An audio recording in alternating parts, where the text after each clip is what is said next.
something in here you're really gonna like to see. Okay. 1963, American-made Fender Stratocaster. Oh, to me, this is the guitar. But there's something very, very special about this specific guitar. Imagine walking into a pawn shop with just a guitar and asking for nearly $1 million. That's exactly what happened on one of the most jaw-dropping episodes of Pawn Stars. Rick Harrison has seen it all. Civil War weapons, ancient coins, presidential documents. But when a 1963 Fender Stratocaster linked to Jimi Hendrix landed on his counter, even the unflappable Pawn King of Las Vegas was left speechless. Today, we're telling the full story. Stay with us, because this one is worth every second. But before we see how a single guitar shocked one of the sharpest negotiators on television, who exactly is Rick Harrison? Who is Rick Harrison? Before we get into the guitar, let's talk about the man who had to face it. Rick Harrison wasn't born into money. He was born on March 22, 1965 in Lexington, North Carolina. A regular kid with an extraordinary mind. As a child, Rick struggled with epilepsy. He spent a lot of time at home, away from school, and during those years he did something that would shape his entire future. He read books about history, books about economics, books about value, trade, and human nature. While other kids were out playing, Rick was building the mental database that would one day make him one of the sharpest deal-makers on television. In 1981, Rick's family relocated to Las Vegas, a city built on deals and calculated risks. It was the perfect setting for someone like him. By '89, Rick and his father, Richard the Old Man Harrison, had opened the gold and silver pawn shop on Las Vegas Boulevard South. It was a modest start, but Rick had vision. For years, Rick hustled. He turned the shop into a destination, not just for people desperate for quick cash, but for serious collectors, history buffs, and curious tourists. He earned the nickname The Spotter for his uncanny ability to assess the value of rare and unusual items in seconds. Then, in July 2009, everything changed. Pawn Stars premiered on the History Channel and became a phenomenon almost overnight. By January 2011, the show was the highest-rated program on the entire History Channel. Rick Harrison had gone from Las Vegas pawn shop owner to one of the most recognized faces in reality television. But fame didn't change how Rick operated at the counter. He stayed sharp. He stayed skeptical. And he always knew his numbers. That's what made the Hendrix guitar episode so extraordinary. Because for once, even Rick Harrison was caught off guard. But the real question is this: what kind of guitar could possibly surprise a man who has spent decades evaluating rare artifacts worth hundreds of thousands of dollars? To answer that, you first have to understand the legend behind it. Jimi Hendrix. Jimi Hendrix, the god of the guitar. To understand why this guitar was worth nearly $1 million, you have to understand who Jimi Hendrix was. Not just a rock star, but someone who fundamentally changed what was possible on the electric guitar. Born James Marshall Hendrix on November 27, 1942, in Seattle, Washington, Jimi had a difficult childhood. His mother died young, and music became his escape. He taught himself on a one-stringed ukulele before graduating to guitar, and even then, the talent was impossible to ignore. By the early 1960s, he was grinding it out on the Chitlin circuit, backing legends like the Isley Brothers, Sam Cooke, and Little Richard. Every musician who worked with him knew he was destined for something greater. In 1965, he moved to New York City, playing clubs in Greenwich Village, and forming a band called Jimmy James and the Blue Flames. It was there he first began recording at Juggy Sound Studios, run by producer Henry Juggy Murray Jr., where he signed his very first recording contract. and quietly began developing the sound that would change music forever. By mid-66, manager Chas Chandler had discovered him and whisked him to London. The Jimi Hendrix Experience was born. His debut album, Are You Experienced?, arrived in 1967, and Rolling Stone would later rank him the greatest guitarist of all time. Hendrix played right-handed Fender Stratocasters flipped upside down because he was left-handed, a quirk that contributed to his legendary tone. The white Strat became his icon, and the guitars tied to Juggy sound studios represent something special. The beginning, before the world even knew his name. So if Jimi Hendrix changed the sound of the electric guitar forever, what makes this particular Stratocaster so special that someone believed it could be worth nearly $1 million? The guitar, a relic from the beginning. Now let's talk about the specific guitar that walked into Rick Harrison's shop. And to truly appreciate what this instrument is, you need to understand not just what it looks like, but where it's been. Because every scratch, every mark, every detail on this guitar tells a story. It was a 1963 Fender Stratocaster in Olympic white, serial number L14985. Built in December 1963, this pre-CBS-era guitar featured a maple neck carved to the company's B contour, a Brazilian rosewood fretboard, and what was very likely a refinished white paint job, one that some experts believe may have been done by Hendrix himself, who clearly had a deep love for white Stratocasters throughout his career. Now, for guitar collectors, the words pre-CBS Fender carry enormous weight. In early 1965, the CBS Corporation purchased Fender, and many collectors believe that instrument quality began to decline shortly after. A 1963 Stratocaster represents the peak of Leo Fender's original craftsmanship, the golden era of American guitar manufacturing. Even without any celebrity connection, a mint-condition 1963 Strat would sell for tens of thousands of dollars to the right buyer. But this wasn't just any 1963 Strat. This was Jimi Hendrix's. Here's what makes this guitar so historically significant. Hendrix purchased it around 1964 or 1965, and it became his dedicated studio guitar at Juggy Sound. He didn't play it on stage. He kept it at the studio, where he used it session after session as he developed his sound and his style. It was his creative workshop, his secret weapon. While the world would later know Hendrix as the man who set guitars on fire on stage and coaxed sounds from his Strat that seemed to bend the laws of physics, this particular guitar was where so much of that artistry was quietly forged. Think about what was happening at Juggy Sound during those years. Hendrix was still known as Jimmy James. He was playing the Chitlin circuit, grinding it out as a session musician. He was absorbing everything: blues, jazz, R&B, the new sounds of Bob Dylan and the British invasion, and filtering it through his own singular imagination. This white Stratocaster was there for all of it. It sat in that studio while Jimi Hendrix became Jimi Hendrix. Hendrix would also bring the guitar out of the studio from time to time. Historical photographs show him playing with Wilson Pickett in September 1966 with this guitar, the strap attached to the bottom horn because Hendrix played it flipped upside down, as he did with all right-handed guitars. His younger brother, Leon Hendrix, later remembered seeing the guitar when the two lived together for a time in 1968. Legendary guitar technician Seymour Duncan recalled working on its pickups personally. This wasn't just a prop. This was a working, living, breathing piece of Jimi Hendrix's artistry. The guitar's provenance was thoroughly documented.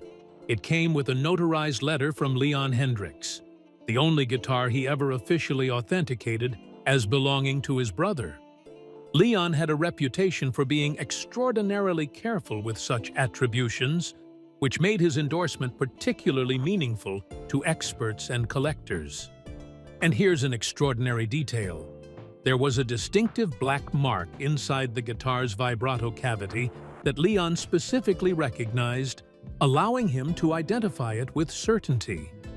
Experts also noted that the guitar had clearly been played by a left-handed guitarist. You could see the wear patterns that confirmed it. It remains, to this day, the only Hendrix guitar authenticated by a member of his own family.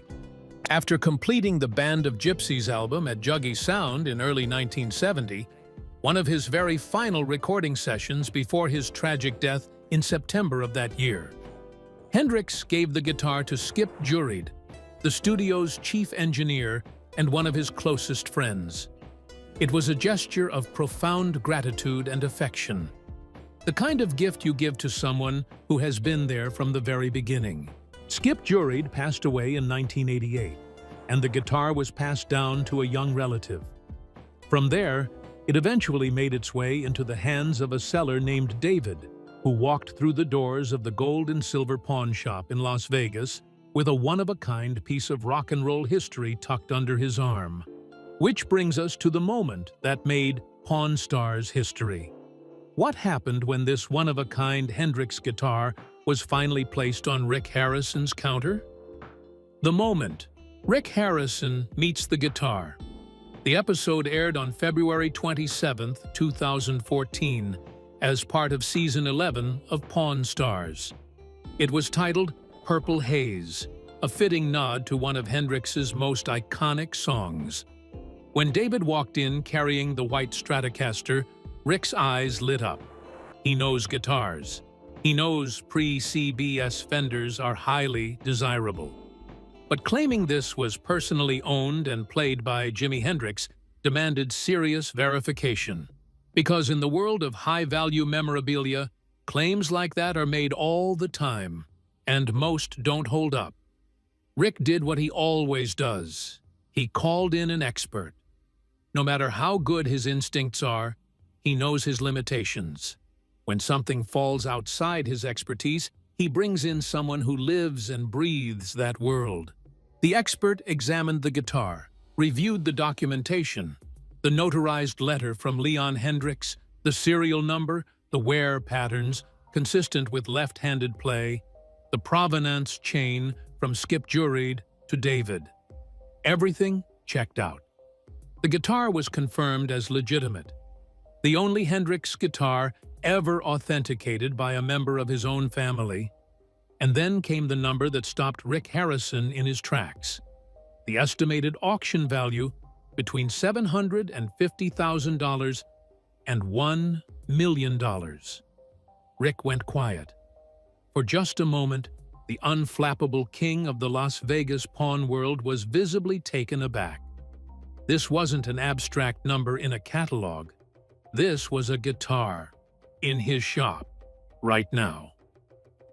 Rick knew the benchmark. The Stratocaster Hendrix played at Woodstock had been purchased by Paul Allen for $2 million and now lives at the Museum of Pop Culture in Seattle. The guitar in front of him wasn't the Woodstock Strat, but it had its own extraordinary story.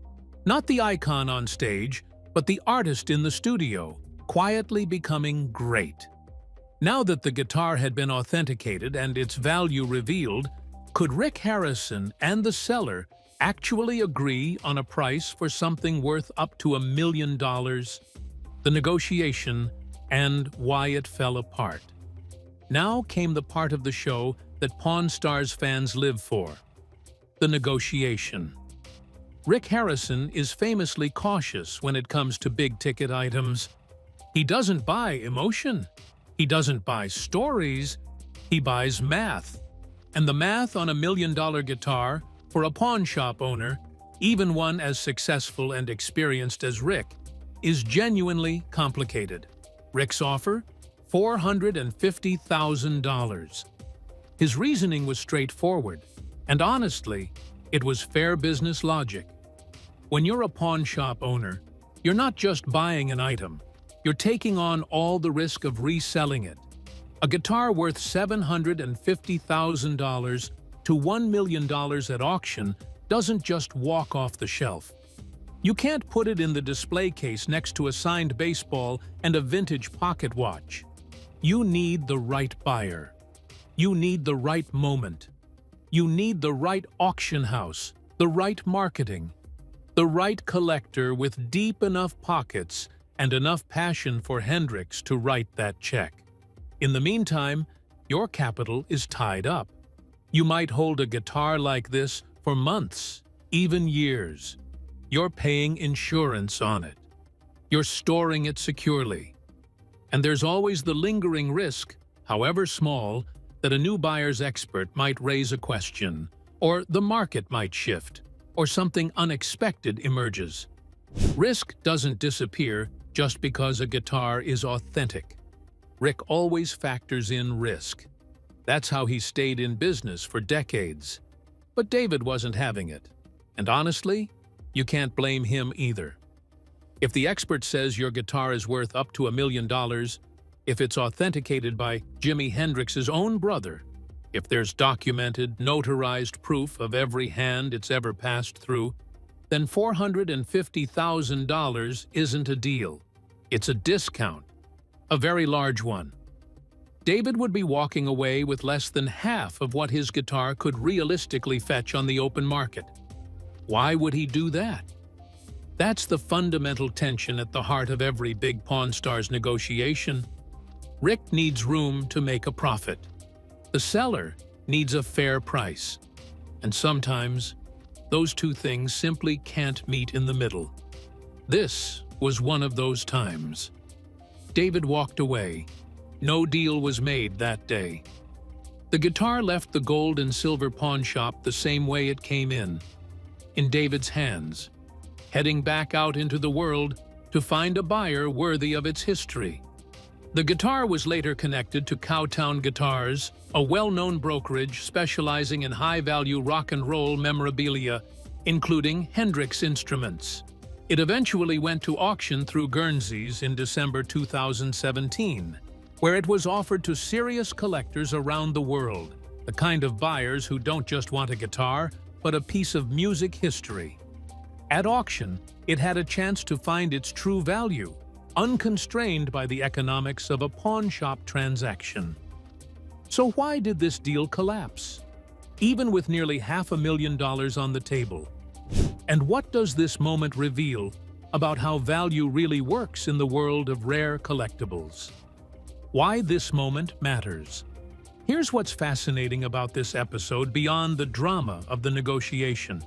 It reveals something profound about the nature of value itself. And that's a question that sits at the very heart of everything Rick Harrison does. A 1963 Fender Stratocaster, by itself, is a beautiful vintage guitar. Collectors love pre-CBS Fenders for their craftsmanship, their tone, their historical significance as instruments from the golden age of American guitar building. You might pay $20,000 to $40,000 for a pristine example in great condition. That's already serious money for a piece of wood and metal, but add Jimi Hendrix's fingerprints, literally, and that same guitar becomes worth 20 or 30 times more. Why? Because it's not just a guitar anymore. It's a connection. It's a physical, tangible link to one of the greatest creative minds in the history of popular music. It sat in the same room as genius. It was touched by hands that changed the world. It absorbed something intangible from the man who played it. His creativity, his struggle, his vision, his legacy. That's the alchemy of provenance. And Rick Harrison understands provenance better than almost anyone. It's what he looks for in every item that comes through his door. A sword isn't just a sword if George Washington carried it. A letter isn't just a letter if Abraham Lincoln wrote it. Context transforms objects, and the right context can transform something ordinary into something priceless. The Hendrix guitar episode is one of the most memorable in Pawn Stars history precisely because it pushed Rick to the very edge of what he could rationally offer. The gap between what the guitar was worth and what he could safely pay wasn't just a negotiation gap, it was a chasm. To meet David's minimum, Rick would have had to accept margins so thin they barely made business sense. And Rick Harrison didn't build a world-famous pawn shop by making bad business decisions. But here's what makes Rick genuinely admirable in this moment. He didn't lowball out of cynicism or bad faith. He made a real offer. $450,000 is not a trivial sum. It reflects someone who understood exactly what they were looking at and was willing to take a significant financial risk to own it, just not at any price. There's a difference between a shrewd businessman and a dishonest one. And Rick has always walked that line with his reputation intact. And David? He made the right call too. By walking away, he gave that guitar a chance to find its proper home, in the hands of someone who valued it not just as an investment, but as a piece of irreplaceable history. That's what these objects deserve. So there you have it, the incredible story of the million-dollar guitar that left Rick Harrison speechless on Pawn Stars. A 1963 Fender Stratocaster, Olympic white, serial number L14985, one of Jimi Hendrix's very first Stratocasters, used at the legendary Juggy Sound Studios in New York City during the formative years of his career. Authenticated by his own brother, Leon, and walked right into a pawn shop in Las Vegas by a man named David, who knew exactly what he had. Rick Harrison offered $450,000. David said no, and that guitar went on to find its place in history. Not behind the counter of the gold and silver pawn shop, but in the hands of collectors and historians who understood its true worth. Sometimes the most valuable things in the world can't be haggled over. Sometimes a price is a price, and a legend is a legend. If you enjoyed this video, smash that like button and subscribe so you never miss a story like this one. Drop a comment below. What would you have offered for the guitar? Would you have taken Rick's deal or walked away like David did? We want to hear from you. Until next time, stay curious, stay sharp, and never underestimate what history is worth.